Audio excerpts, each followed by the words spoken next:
আমার তখনও বলে থাকতো, ওই তো তুই বলে কি ডিরেক্টর হবি, তোর আব্বা তো এটার লাই বাসে চিল্লাচিল্লি করে।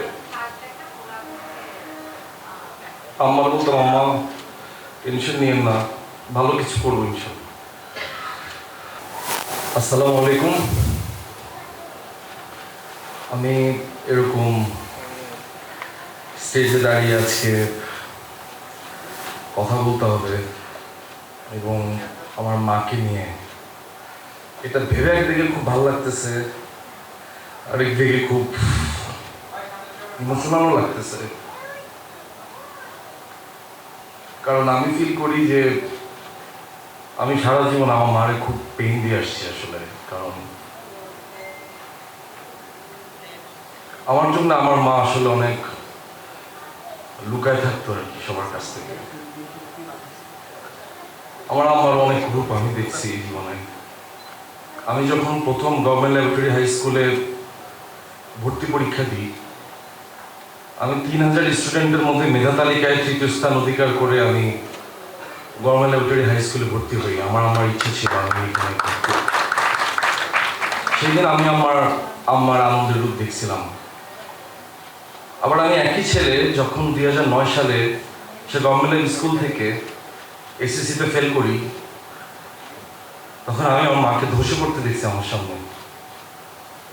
আমার আম্মা তখন ব্রেন স্ট্রোক করছিলেন আমার এই নিউজটা শুনে, এবং প্রায় 5 বছর আম্মা প্যারালাইজ ছিলেন। আমার বাম হাত, বাম পা এবং আমার জিহ্বা প্যারালাইজ ছিল। কথা বলতে পারতো না আম্মা। আম্মার সাথে লিখে লিখে আমার কথা বলতে হতো। আত্মীয় স্বজন থেকে আম্মা পলায় থাকতো, এলাকাবাসী থেকে পলায় থাকতো। আমি যখন প্রথম চিন্তা করছি আমি ফিল্ম মেকার হব, আব্বা একটু টেনশন করতো যে ফিল্ম মেকার হবা এটা কি, মানে এটার ভবিষ্যৎ কি, এটাতে কত টাকা বেতন দেয়, কি করে। আমার বাবা ইঞ্জিনিয়ার ছিল, আমার বাবা এইসব নিয়ে খুব শঙ্কায় থাকতো। আমি ফিল্ম মেকার হব বলে যখন বাসা ছেড়ে দিই, আমি যখন ছবি আলে ঢুকি, তখন আমি আমার বাসায় তখন প্রত্যেক শুক্রবার পলায় পলায় আসতাম। আম্মা তখন বাসা থেকে বের হয়ে আমার 200 টাকা দিত।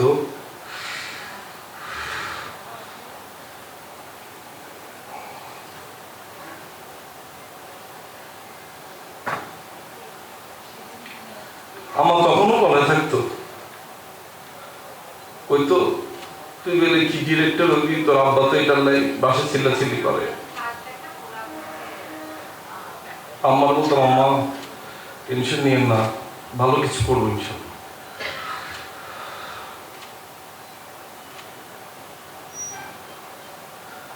আজকেও আম্মা বলে থাকতে চেয়েছিল। সকালবেলা আমার জিজ্ঞেস করতেছে যে এত ক্যামেরা এখানে আমি কি বলবো, আমার কি ইংলিশে কথা বলতে হইব, মানে আম্মা খুব টেনশন করতেছে সকাল থেকে।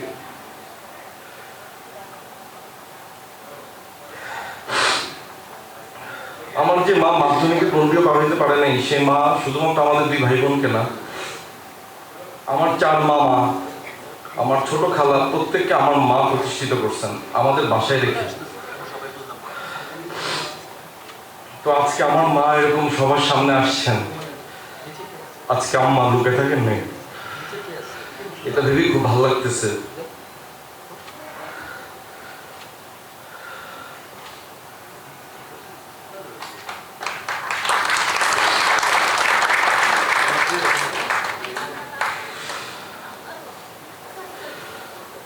আমি খালি সবাইকে একটা কথা বলবো, শুধুমাত্র সাকসেসফুল মাই না, যারা অকৃতকার্য, পিছিয়ে পড়া, ফেল করছে জীবনে, লাইফে স্ট্রাগল করতেছে, কিছু করতে পারে নাই, তাদের মায়ের প্রতিও আমার সমবেদনা, তাদের মায়ের প্রতিও আমার সম্মান থাকবে। কারণ আমাদের সমাজটা এমন সমাজ যেখানে ফেল করলে বা সাকসেস না হইলে তাদেরকে অনেক ট্রমার ভিতর দিয়ে যাইতে হয়, যেটা আমি ফেস করছি, আমার মা ফেস করছে।